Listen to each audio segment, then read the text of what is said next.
أهلا وسهلا بكم مجددا. نبدأ جلستنا الأولى بعنوان إغاثة التراث الثقافي قطر والعالم.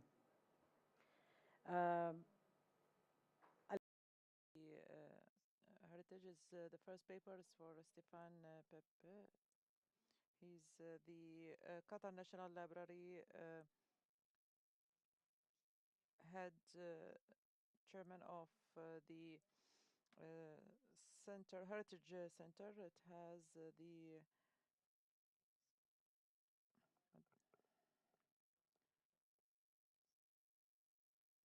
IFLA. It is part of IFLA, and this is the major center for preserving the and it is a part of the Association of Libraries. He's an activist in art and a specialized lawyer in legal issues related to heritage and arts. Since 2020, he works in a international project that tries to tackle the attempts of trafficking heritage products. He has many papers about legal issues related to documentary heritage, and the paper is titled with Qatar National Library Efforts to Preserve Documentary Heritage in the Arab Region and in the Middle East. لا أستطيع سماع المتحدث. الميكروفون رجاءً. الميكروفون رجاءً.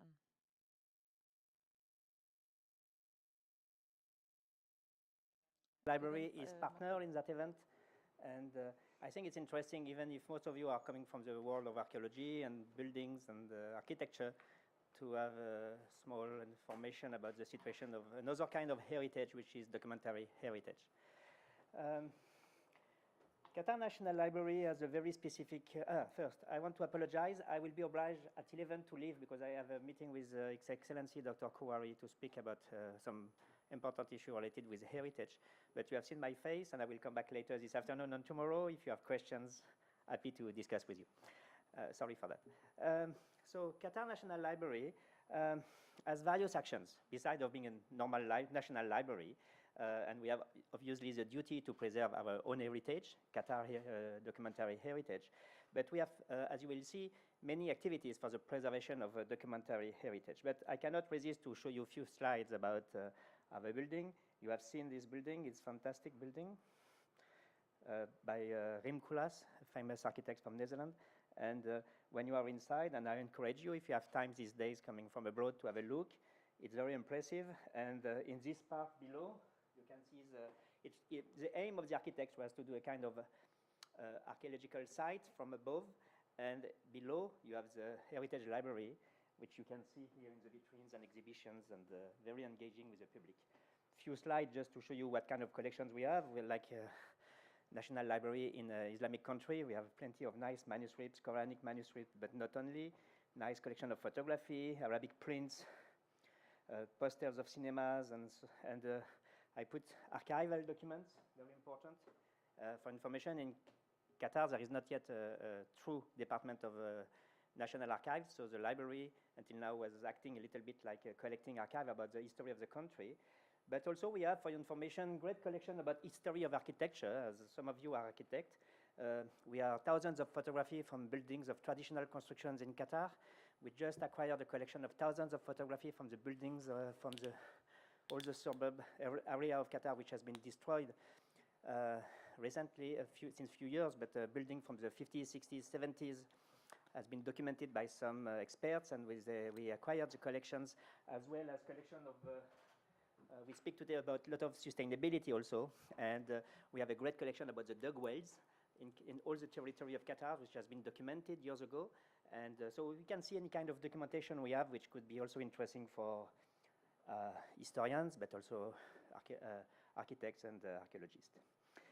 So why do we have a specific role in the preservation of documentary heritage? First, we have you will see some slides. We have a great conservation center with scientific analysis, which I will explain shortly. Secondly, since 2015, we have been selected by the International Federation of Libraries to be the reference center for all MENA and MENASA region, actually, to support libraries and archive in their problem of conservation, preservation of their collection, and I will explain you more what we do in that field. But since also 2019, we have a big program called Himaya, which is focused on the countering trafficking of manuscripts, mostly. And you all are aware of the trafficking of archaeology, I guess. We don't speak much about trafficking of manuscripts, which is sometimes more discreet and even stronger in some aspects. I will show you some example. And still a lot of work to do in that area. And also, for example, as such, we are members of many committees, including the International Council of Archive, where I'm a standing member to explain the situation in the MENASA region, okay? So I was speaking about lab. You can see our traditional technique conservation lab. I will not go further in details. But we have also this kind of very strange plant inside of the library, which is here to protect the paper. You know, most of your libraries at home, there is a lot of paper which become brittle and yellowing. And we have this great machine in the library, which is a plant for stopping the process of deterioration of the paper, which is acidification process. And we are the only library in all the Islamic world to have this kind of equipment, which is a very top plant for treatments. But we have also this kind of materials analysis department. You see here, if you are a little bit aware of these technologies of analysis of the materiality of the manuscripts, but we use it also for museum objects and archaeological objects. We have two engineers full-time working on that to do some X-ray fluorescence analysis, spectrometry analysis, Raman spectrometry, all these techniques which are very important to help you and the librarians and codicologists to understand better what is the history of the materiality and the inks and pigments. And so all these things also are developed in our library. So all this explain you why we have such role in the region. And just to finish, for example, I was explaining this kind of spectrum, which are to identify pigments and inks. We are just going to launch soon a big open access database of all the results for Islamic manuscripts to help historians to compare pigments and spectrums and maybe to help local datations and confirm authenticity of items, which is also a big issue for manuscripts.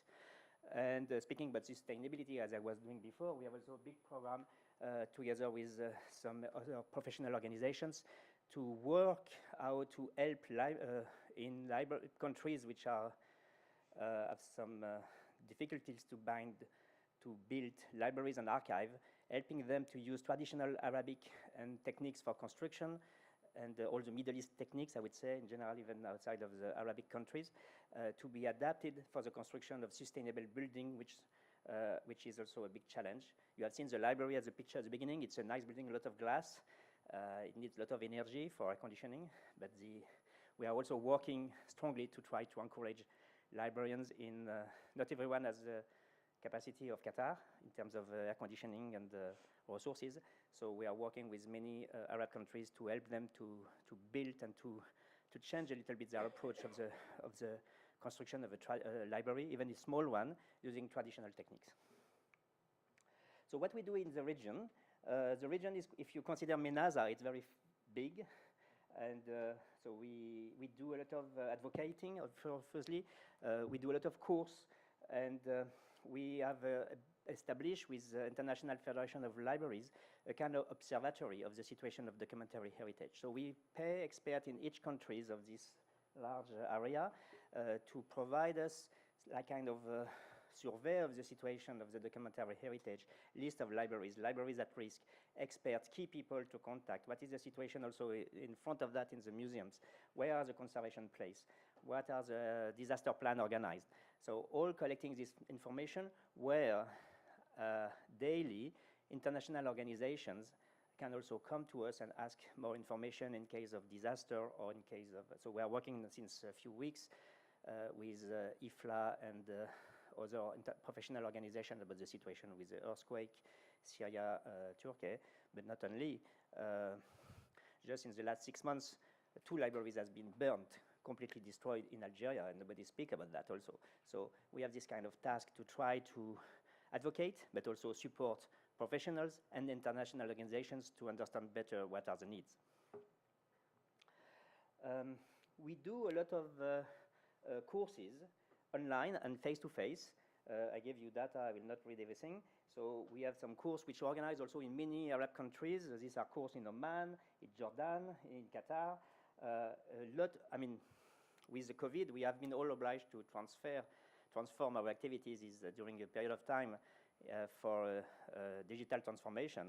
But in a way, even if it was a difficult period, it was very successful in terms of impact. Imagine that in 2 or 3 years, we had more than 2,000 people attending our events online, where when we do face-to-face events, we cannot have such impact. So at least there is a good aspect in that. So we have some projects also with UNESCO. For example, we had a big survey about the situation of documentary heritage, manuscripts, and archives in the region. We translate also, for example, the standards from IFLA and IASA. IASA is the International Professional Organization for Audiovisual Heritage. Audiovisual is also a very big problem of preservation. You know, when you have some VHS cassettes, you may have seen that after a few years it's disappeared. So we have a big plan to do a survey of the situation of collections in the Gulf region first, and maybe extend it to the MENA region together with IASA, international organizations. And we are translating in Arabic all the guidelines, which is something like 200 pages for preservation of this support, which is very fragile and technically very difficult to preserve. It will be online, I think, from next week or next month. Then, as I was mentioning, we have this strategic program for targeting heritage. Besides of that, we have 3 main strategic programs. One which is more or less supporting specific case. And I want just to showcase the case of Beirut, and I will show you some more slides, but it could be also extended to other libraries or archive in the MENA region. And as a national library, it's not so easy in terms of procedure for us to be very proactive and rapidly reactive, I would say. So we unless even for Beirut, which I will explain more, but other case of intervention, we always work with some third parties like Prince Claus Foundation, UNESCO, Aga Khan Fund, any kind of this kind of organizations which are much more organized to have immediate action on the ground. So we fund them, and then on behalf of us, they are proactive. But we have also, as I was saying, the second program, which is Himayah project for trafficking. I will come back with a few slides. And we have a specific program for Afghanistan, which makes sense being in Qatar. You know that Qatar has specific relation with Afghanistan, and we have very strong tie and interest to support Afghan heritage. Beirut, museums has been suffering from the blast, but also libraries, actually, even maybe more. And Qatar Foundation and the Qatar National Library has been very generous to give more than $2 million to support the construction, the repair and rehabilitation of the libraries in Beirut. We have been, thanks to that funds together with ALIF program, which was a shared program in terms of budget, we have been able to reopen the National Library of Beirut a few months ago. Same for the famous Bibliothèque Orientale, which is very important for historians of Islamic world and manuscripts in Beirut.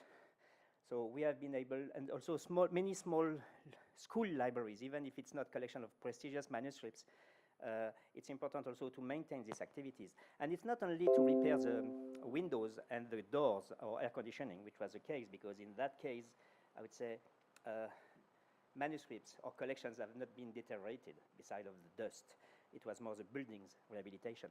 But I would like you to understand also another problem for libraries, that it's, we have, when we're speaking about Bibliothèque Orientale and also Lebanese Library and other university library in Beirut, we have to maintain as much as possible the business continuity. And business continuity in that case, when the building is in that condition, it's quite difficult. So besides the budget we gave for repair the buildings, we gave a huge amount of budget to support the students and the teachers to have access to all the electronic resources available in the world, to be able to continue their research, to finish their PhD, to do their class. So it's not like prestigious as building repair or archaeology or manuscript restoration, but I insist the library has a specific duty for teachers and students, and being in an education place, I guess you understand that business continuity and to make sure that students have access to the resources, e-resources to finish their PhD and then master or whatever, it's very strategic and important. So we also invest almost $1 million on that aspect to maintain for 3 or 4 university libraries in Beirut to have access to these resources for at least 1 year. Himayah project for trafficking. We established that program in collaboration with Interpol and World Customs Organizations and IFLA and other international organizations, because everybody is speaking about archaeology trafficking, which is for sure important, but we forget very often the manuscripts trafficking. We forget that actually it's easier to traffic and to make illicit exportation of manuscripts because you can put that in your bag, and for sure the custom officer will not make the difference between a Quran printed 10 years ago and a Quran which is 10 centuries ago, and it's much more easy to pass the border and more logical in a way than if you come with a statue from Yemen, an alabaster, that look immediately the custom officer is a little bit surprised. When you have a book in your luggage, go on and enjoy your trip and pray. So it's a problem that you can use this kind of easy way to circulate items like documentary heritage for fast export, and which arrive in Paris or London to be on sale in auctions. And then also the circulation is different from archaeology. Most of the pre-Islamic archaeology, I would say Western countries are very attracted by that, whereas Islamic manuscript, most of the time they are coming back also in this kind of the Gulf region where there are many people, private collectors, with appetite to develop their private collections of manuscripts. It means that these items are disappearing in private collections, maybe for a lot of time, and it's also a tragedy. Not only, as I insist, we speak always about archaeology, but manuscript illicit circulation is really a catastrophe. So we have this program with Interpol and World Customs Organizations. We will organize in a few weeks a course with World Customs Organization for all Arab employees of customs in Qatar, because it's very important to work on that. And then you can see more information. We have a specific work with the due diligences to explain to the professionals, so this not to the law enforcement officer, but to the professionals, that when they want to buy something, could be institutions or private collectors, that they have to respect some due diligences to be sure that they are not going to buy something and to participate in this illicit trafficking. An example for traffic, so we also have a project together with Atar project with Dr. Amal Al-Azam, who is maybe here today, I think. We are a system to monitor on internet all the illicit trafficking, or more or less automatic, as you can see here. We have a system which is under development now with the Qatar Foundation QCRI IT department to browse days and nights all the social media and internet, and then the experts from Atar project and the library. Every morning we have that on our screen, and we see what has been flagged as could be trafficking, illicit trafficking, and then they just have to check, and still the work has to be done, but we can facilitate at least 80% of the work with that. So it's a huge program, also where also World Customs Organization and Interpol are expecting a lot. This example is unfortunately very important and famous. I don't know if you have seen, there was a lot of publicity of these manuscripts due to the work of Himayah, and Al Jazeera has nicely done a long reportage about that problem. These manuscripts, very nice, $1 million starting point of the hammer, just starting price in a big auction house in London, has been stolen 3 years ago in the National Archive of Kabul. It was not due to the Taliban, it was before, but still it's a problem. And so immediately, obviously, we have been acting with Interpol to contact Scotland Yard to stop the sale, and I cannot go in details. It's a very complicated case. It's not yet returned to Afghanistan because it's difficult also, even if it's part of the national treasuries of the country, but still it's very complicated there. Afghanistan, to finish. So we have a lot of work to advocate. We have many meetings every week, including with the current Minister of Culture and his staff, to see what can be done to improve any kind of activities, law enforcement and professional awareness advocating. From next month, we will have online an e-course in Pashto and in Dari to have the staff in Afghanistan to be a better training and awareness. You have to do that in their language, because this kind of course done by people from London and Brussels in English, you don't have the same impact. So we translate everything in Dari and Pashto. It will be available online, and it's done in close collaboration with authorities there. And we work also with a new consortium for Alliance of Education for Ladies Online.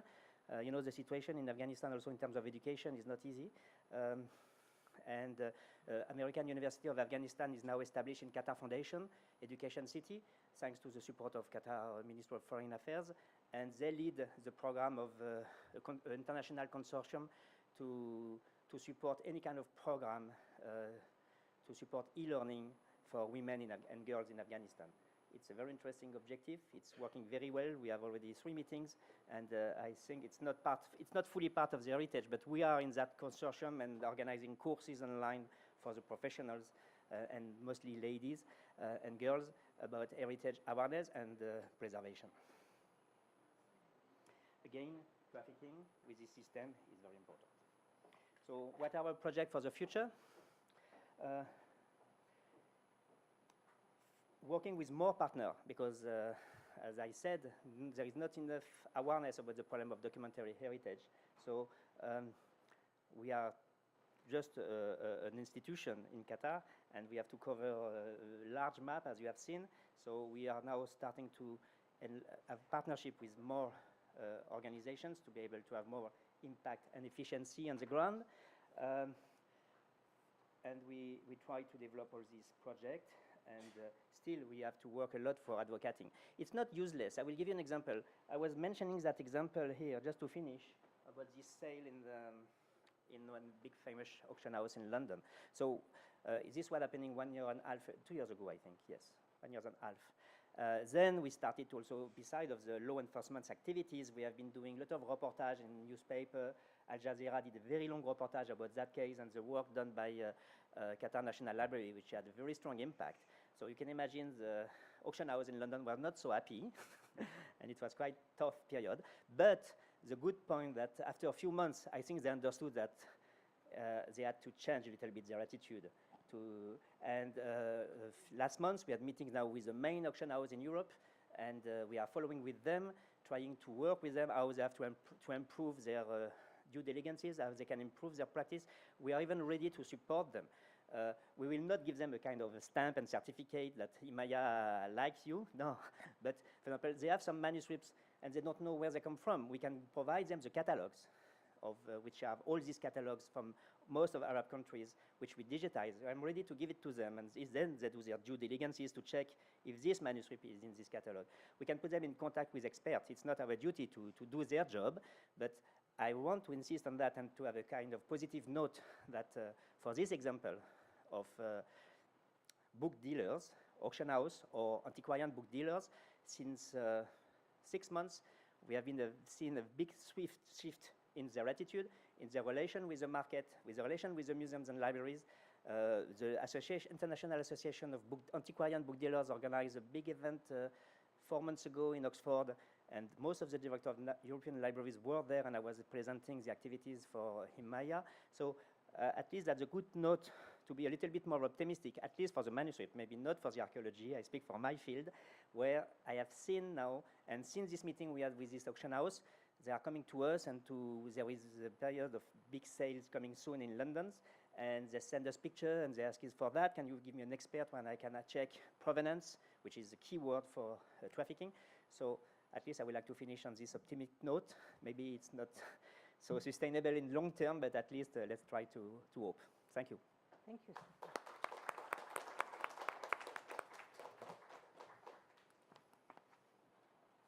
Our next speaker is Joanne Dingwall McCafferty, and I'm going to introduce you in Arabic, just to keep the tradition going, okay? تعمل جوان في جامعة كوبنهاجن، وكانت زميلة دكتوراه بين فبراير 2019 ويناير 2022. 2016 and 2021. She was a fellow PhD fellow, and lately she is worked with the Smith.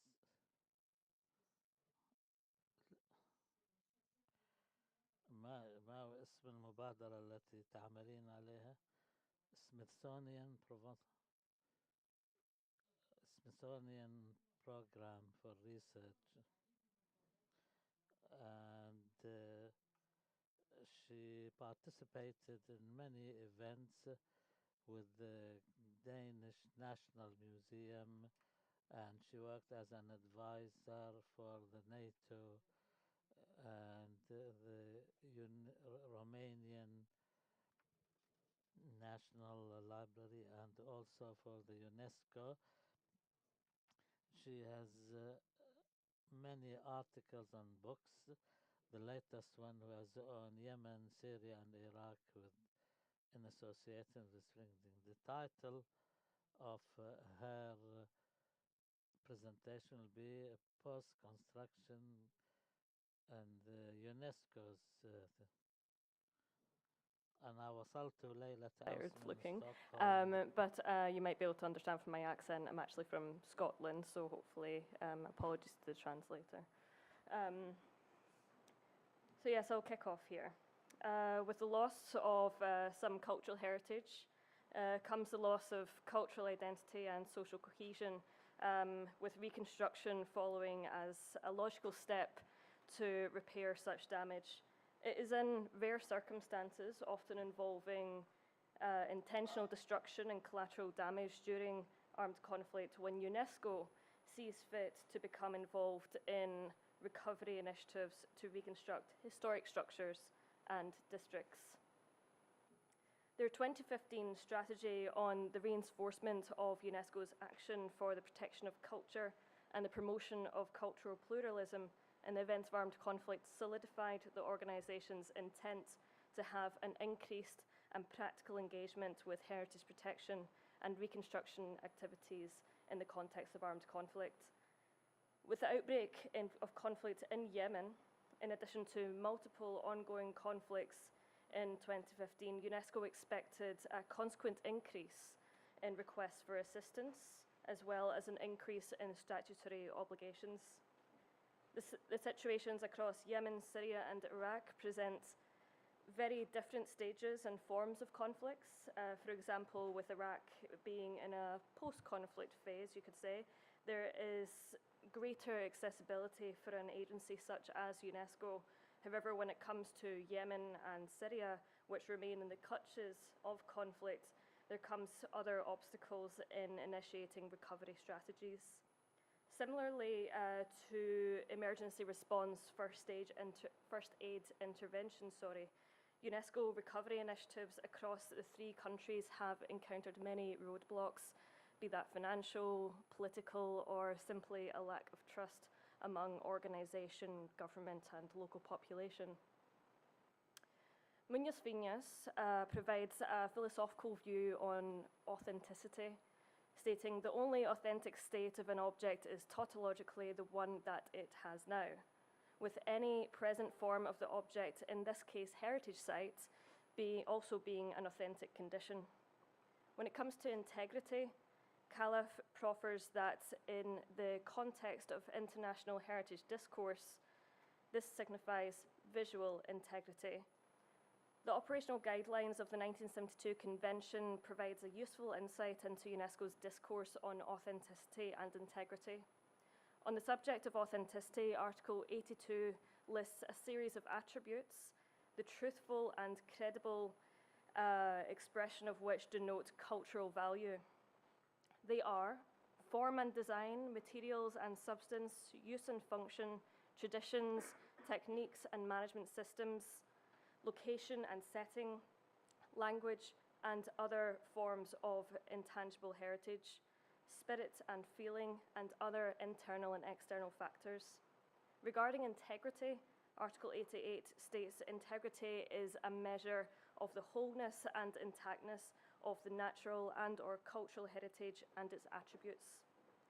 This suggests that reconstruction would aid in restoring the integrity of a site, making it whole or intact, while the manner in which said reconstruction is carried out will reinstate and secure inherent characteristics of a site. UNESCO has promoted the Venice Charter of 1964, which covers the limits of restoration. The organisation collaborated on the editing of the Charter and recognised its principles as the basic policy guidelines for the assessment of cultural heritage sites on its World Heritage List. The Charter states restoration must stop at the point where conjecture begins, and in this case, moreover, any extra work which is indispensable must be distinct from the architectural composition and must bear a contemporary stamp.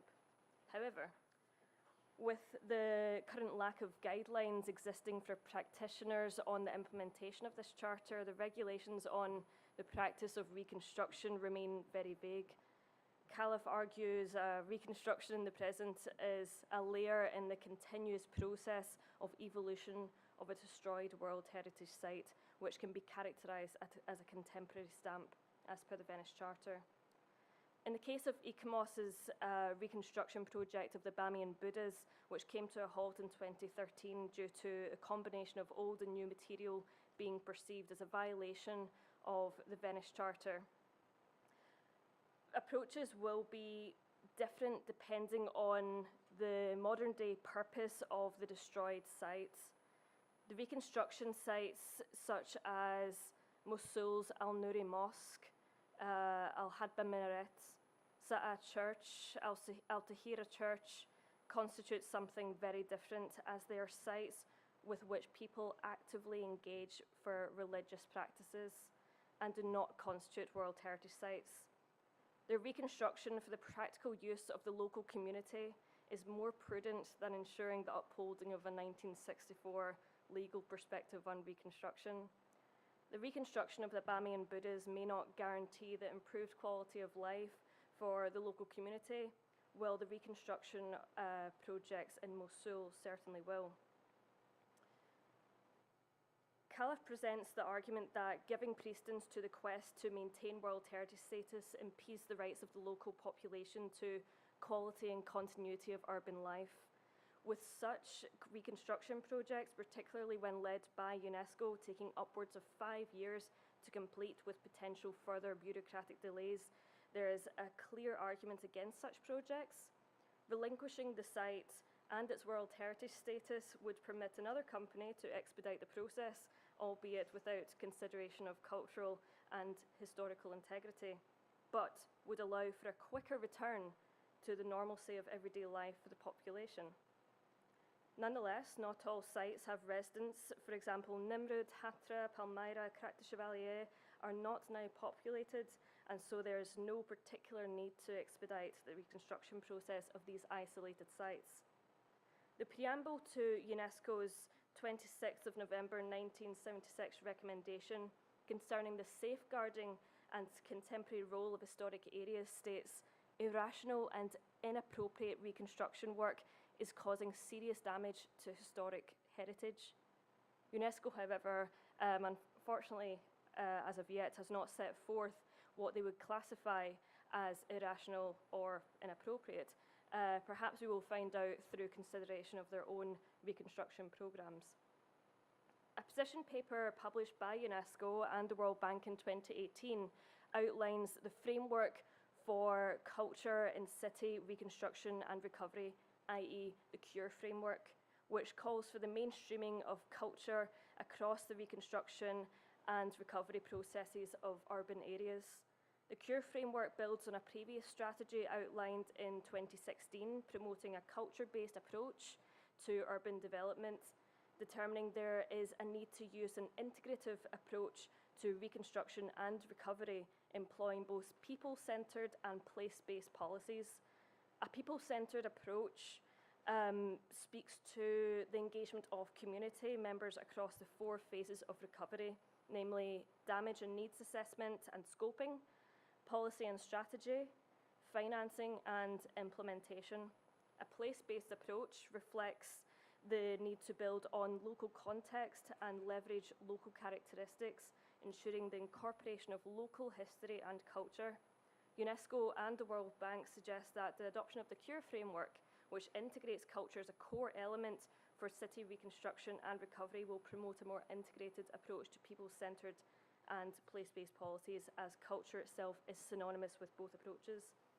However, a common tension that is encountered with the people-centred approach is what Funk and Woolner in 2011 named the religious-secular divide in approaches to peace building. On the one side, there is peace through religion alone, or traditional thinking, and on the other side, there's peace without religion, or hard secularism. Posing an alternative, they suggest a hybrid form or a flexible approach that is peace with religion.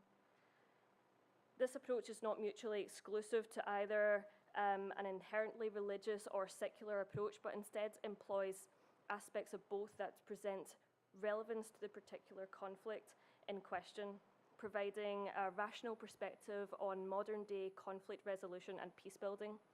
In other words, there is a need to involve religious solutions in the peace-building process when the conflict has a religious dimension, albeit in conjunction with political negotiations, allowing for multi-track diplomacy. This common ground approach is particularly important considering the significant role of culture and religion that they often play in conflicts discussed throughout this talk here. Cultural and religious beliefs and practices are therefore an integral part to the conciliation and peace-building process, with it being prudent to directly involve mid-level actors, such as religious leaders among communities and as conduits between local populations and those conducting the high-level political discourse. UNESCO's 2015 emergency response strategy is yet to be implemented in Yemen, with UNESCO Doha instead opting to increase its engagement with the country via an alternative reconstruction programme. When it comes to Yemen, the decision was made to commence physical reconstruction during conflict with the commencement of an EU-funded initiative titled Cash for Work, promoting livelihood opportunities for urban youth in Yemen. This decision sets Yemen apart from UNESCO's presence in, for example, Syria, where there are no reconstruction and activities due to the ongoing conflict and fraught political relations, and also Iraq, where UNESCO elected to commence reconstruction initiatives only when the country had entered a post-conflict phase.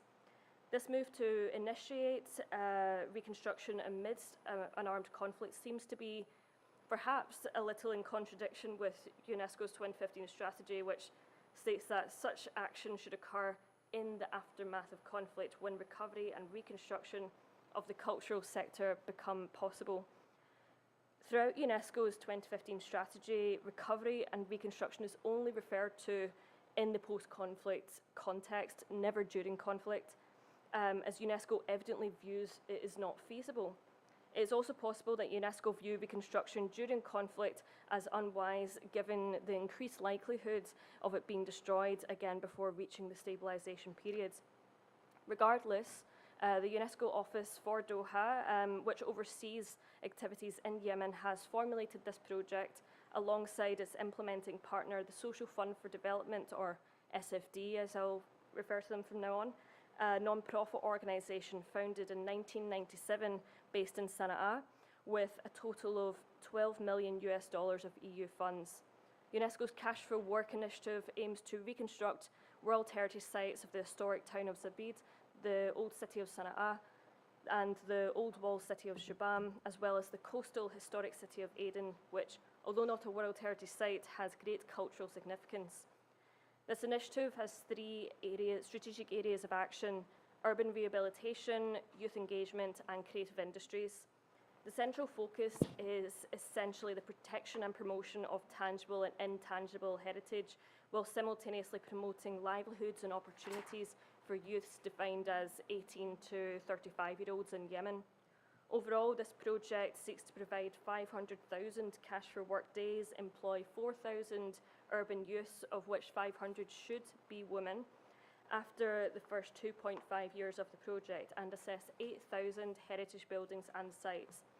The $12 million in funds secured from the EU was allocated to the first phase of the project, which would primarily encompass damage assessment and the development of a rehabilitation plan.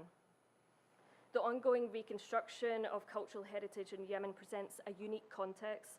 In the case of Yemen, multiple private houses and public spaces used daily for livelihoods or leisure largely make up the World Heritage Sites of Sana'a, Zabid, and Shibam. These historic houses are majorly what comprise the country's World Heritage Sites, with the old city of Sana'a composed of 103 mosques, 14 hammams, and over 6,000 houses, all built before the 11th century. When it comes to the identifications of sites for priority intervention, The first step was to carry out a damage assessment of the 4 cities of Sana'a, Zabid, Shabam and Aden, employing photogrammetry-based data and using several categories to determine the extent of the damage, ranging from minor to extreme destruction. Under the supervision of UNESCO, these assessments were entirely implemented by SFD alongside local individuals, many of whom owned the private properties affected by the conflict, thereby satisfying phase 1 of the CURE framework directly involving the community. The range of the damage assessments encompass houses, public spaces, water and sewer networks, telecommunications, etc. The completion of extensive damage assessments provided UNESCO Doha with a panorama of 3 World Heritage Sites and Aden, allowing the team to ascertain the major needs of the city in terms of building conservation, restoration of public spaces such as gardens, bus stops, and so on. The findings of the damage assessment were then used in consultation with the General Organisation of Antiquities and Museums and the General Organisation for the Protection of Historic Cities in Yemen and SFD to develop a rehabilitation plan. So regarding practicalities in the reconstruction process, unskilled workers are paid roughly $9 per day and skilled workers roughly $15 per day, with tasks ranging from cleaning to restorative activities. Approximately $8 million of the 12 million is designated to go directly to the local individuals. Those with the relevant skill sets in traditional building techniques, the production of traditional materials, carpentry, etc., will train unskilled workers in each city, creating a strong value chain to ensure maximum benefits to local Yemenis. UNESCO Doha and SFD have established a management information system to monitor the distribution of funds, a grievance mechanism through which individuals can actually submit their complaints and concerns, and a rotation system where no single individual receives more than 3 months employment under the scheme to ensure broader reach, and further mechanisms which such as small loans and microfinancing are also being considered to allow individuals to form an association or corporation of skilled people in the field of cultural heritage reconstruction beyond this UNESCO initiative. That was the bulk of my presentation, don't worry. Unlike UNESCO's involvement in Yemen and Iraq when it comes to reconstruction projects, the organization has exhibited very little involvement in Syria in recent years. Instead, UNESCO has facilitated a satellite-based damage assessment in 2015, a rapid assessment mission to Palmyra in April 2016, and an emergency assessment mission to Aleppo in January 2017, which usually constitute precursors to the development of plans for a reconstruction mission. UNESCO also had an international coordination meeting for the recovery of Aleppo's heritage in March 2017, as well as a technical meeting on the recovery of the World Heritage Site of Palmyra in July 2020. However, there has been no suggestion as to when any technical recommendations or resolutions made at these 2 meetings regarding Aleppo and Palmyra will be implemented. In terms of physical reconstruction initiatives, since the start of the Syrian conflict in 2011, UNESCO has only been involved in one project, i.e. the facilitation of conservation of the Lion of Alat statue from the ancient city of Palmyra in 2017. That was previously damaged, of course, by Daesh. Explanations as to why UNESCO has a far lesser engagement with Syria, particularly post-2017, are majorly political in nature, with a lack of access to the country and financial sanctions imposed on the Assad regime, greatly complicating matters, of course. For this reason, many recommendations and plans proposed by UNESCO are rarely acted on in the first instance, as evidenced repeatedly by the organisation's reconstruction proposals and expert meetings regarding damaged and destroyed cultural heritage. For example, analysis of UNESCO's response to the destruction of cultural heritage at Palmyra shows the organisation to have led multiple meetings years apart to reach the same recommendations on how to progress with emergency response measures to document and stabilise surviving structures at Palmyra. A UNESCO staff member developed a plan with accompanying budget proposal for the stabilisation of the portico at the Temple of Bel, which was ignored on various occasions, with the organisation instead opting to host yet another international expert meeting, only to reach the same recommendation for the structure. With UNESCO's already constrained budget, of course, it can ill afford to spend inordinate amounts of money on these kind of things, but of course the political situation is really where the hands are being tied. There are parallels that can be drawn between the Great Umayyad Mosque in Aleppo, Syria, which was partially destroyed by different groups, and Al-Nuri Mosque in Mosul, Iraq, destroyed by Daesh. As has been evidenced, UNESCO's choice to reconstruct Al-Nuri complex is viewed as a symbolic response to the violent acts which led to its destruction. Despite the Great Mosque in Aleppo being greatly damaged and in almost identical circumstances, UNESCO could not extend the same symbolic reconstruction to this site, as it would not be permitted under the circumstances with the regime. Iraq presents a very different situation to those of Yemen and Syria, as it is, of course, in a post-conflict phase. With this phase being where UNESCO really does advocate for reconstruction activities to take place, it then follows that UNESCO is actually implementing its largest reconstruction project in Iraq, namely the Revive the Spirit of Mosul initiative, with some activities also being carried out in Basra Old City.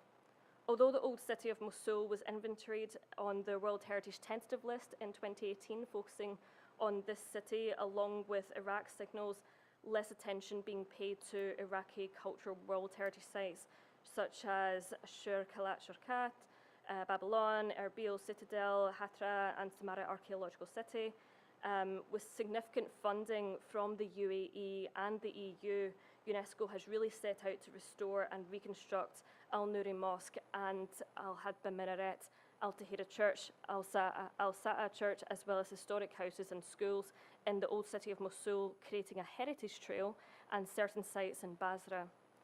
UNESCO is applying the integrated, people-centred and place-based policy approach to recovery in a much less successful manner in Iraq than they are in Yemen, however. Reflecting on a 2019 study carried out by Benjamin Isakan and Lynn Mescal into Mosuli perspectives on UNESCO's Mosul initiative, and data that I have personally collected, there is an evident lack of trust betwixt the local community members and UNESCO, as well as the Department of Antiquities in Nineveh, UNESCO's local counterpart, and the Ministry of Culture in Baghdad. A people-centred policy has not been successfully implemented in Iraq thus far, and so it is imperative that UNESCO strengthen the humanitarian element of Mosul initiative for the sake of the Mosuli people. The Mosul reconstruction programme has been fraught with problems from the beginning, from the lacklustre, highly repetitive and inaccurate representation of work going on the ground via their social media platforms, scant communications with locals, tagging on of further high-profile reconstruction projects of the two churches following Pope Francis's trip to the UAE, fraught relationships betwixt government factions, the delays imposed by the COVID-19 pandemic, a donor aiming to conclude a historic reconstruction project within a very short timescale, and a highly problematic architect competition for the reconstruction of Al-Nuri Mosque, resulting in an incompatible and indeed inappropriate design from an Egyptian company about which locals were highly displeased. Things could have gone better for the UNESCO Iraq office, and we're far from the finish line. In recent years, UNESCO has also failed to deliver on an agreement with the Iraqi authorities to conserve the Samarra archaeological sites, which undoubtedly contributed to the current low level of trust between the two parties. Samarra Archaeological City, which has been inscribed on the in danger list since 2007, is another World Heritage property that has supposedly experienced destruction during the conflict. However, the extent is unknown due to a lack of damage assessment by the State Board of Antiquities and Heritage. As a result, in 2015, Irina Bakova announced that UNESCO had signed an agreement with the Iraqi authorities for the conservation and management of the site, which commenced with the restoration of the Great Mosque. The first phase of this was funded with $853,000 US, which was provided by the governorate of Salah al-Din, and was set to last 18 months. It was later in 2018 that with the State of Conservation report that the State Board of Antiquities and Heritage made clear that this project did not begin at all, despite commitments made by Bacova at the time. There are currently a lot of projects being promised by UNESCO, but unfortunately are not able to be followed up by due to either lack of access because of presence of non-state actors, and this is definitely proving to be an issue.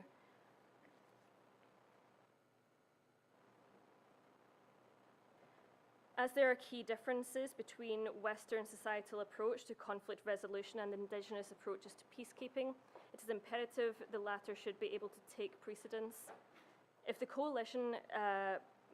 the conciliation process is not led by key parties to a conflict, but purely mediated by an external actor, such dysfunctional relationships may go unaddressed, allowing the conflict to persist at an attitudinal level.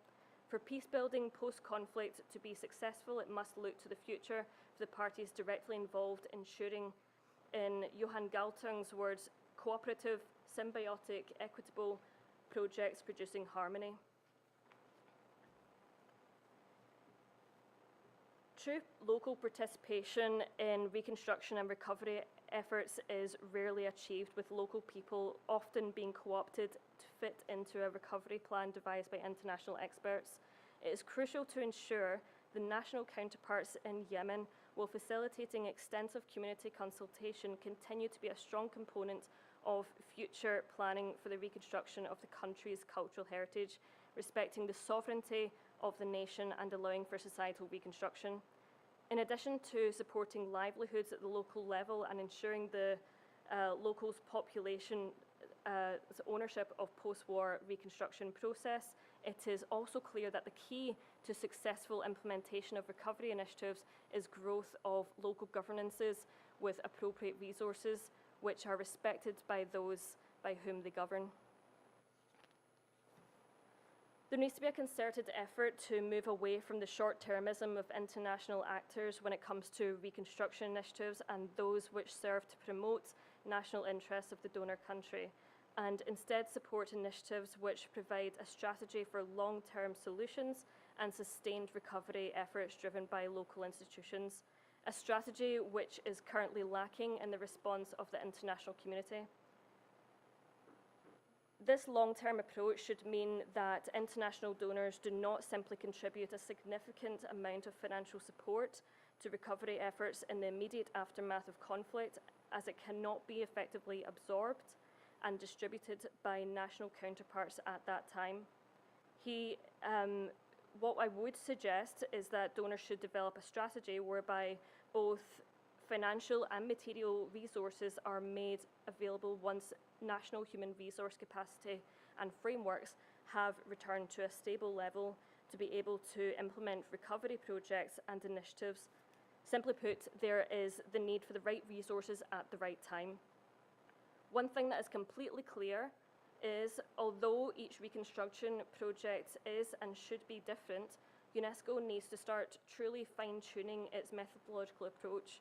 When we look at the approaches being applied across Yemen and Iraq, one is working and one is struggling. Of course, there are very different situations. However, there appears to be no common ground between either, and this is concerning. UNESCO has a history with its emergency response action plans or of identifying something as best practice, but then never using it again. Why? Let's not let all the hard work done by those at UNESCO Doha and on the ground in Sana'a, Zabid, Shibam, and Aden go to waste. Let's identify what worked, what didn't, and what we can truly take forward that can be applied the world over. Thank you very much for your time. Cheers.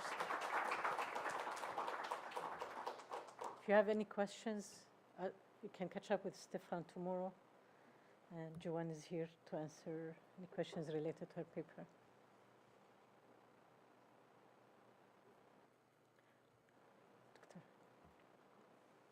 Doctor. تفضل. Where's the mic? Oh, here. Dr. Hamid.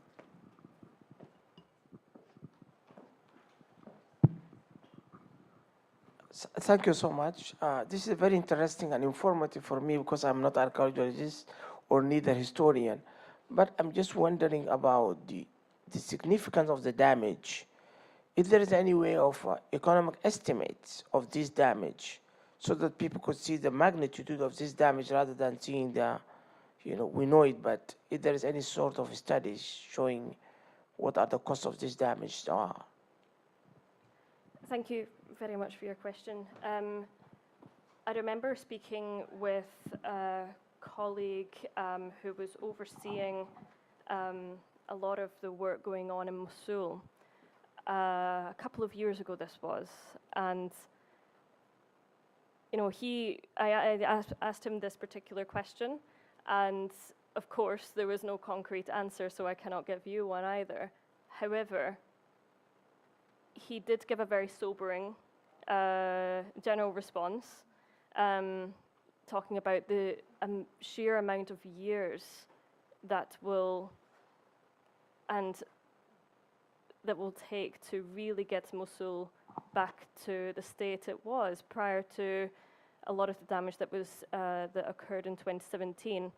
And when we consider it being 54 million US dollars that have been donated for the reconstruction of only a select amount of sites, and that's not even really enough for that.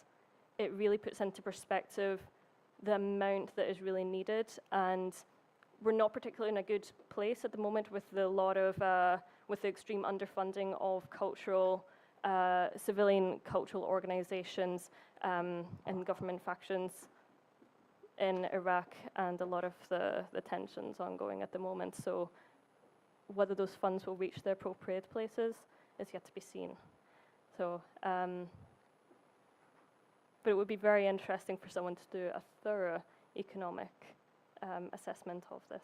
I agree.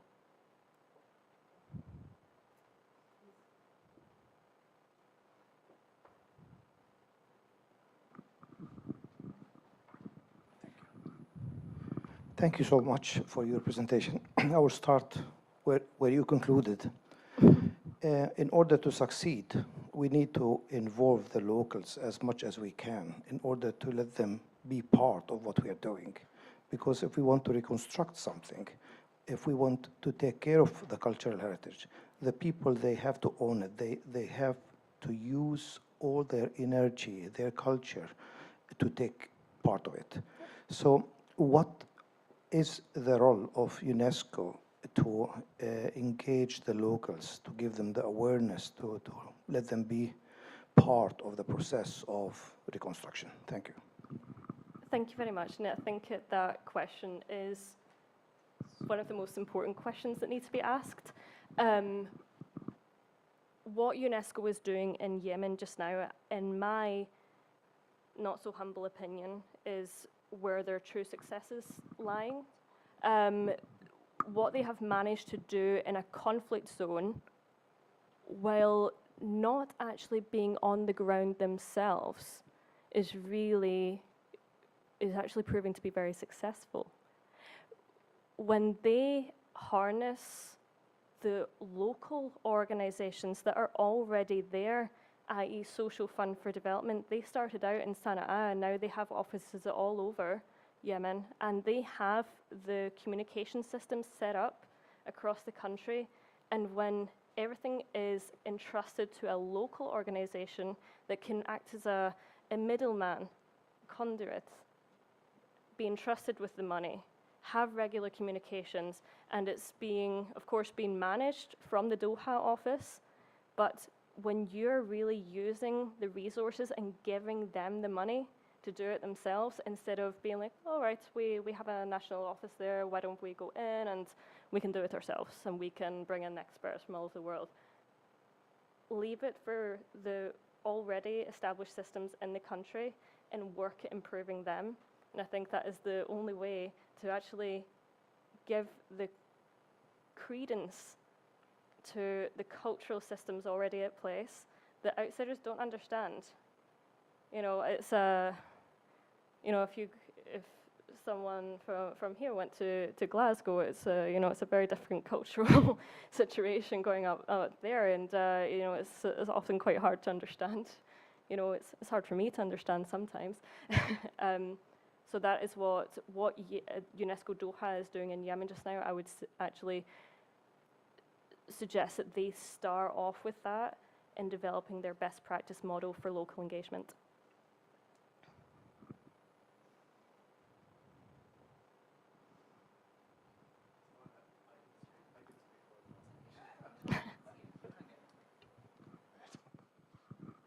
Thanks, it's a really interesting presentation. Just on the question, on the comparison between Yemen and Iraq, is it not maybe to do with just the political situation? You know, we can say, okay, this is UNESCO, need to change their tactics, but the lack of Yemeni functioning government probably allows those NGOs to be able to work in a certain way, and Iraq is being limited by competing political forces and parties, non-state actors. So is it the political context more than the methodology, perhaps, in that setting? So UNESCO perhaps function better and where the state is not really functioning at all? When there is no sense to be made, it's difficult. It's because they're both equally as complex. That is the through line. You know, the situation remains that the practices that are ongoing with UNESCO's projects in Yemen are working a lot better because they're using local actors who are well established and have levels of trust there. The political situation is still a mess there.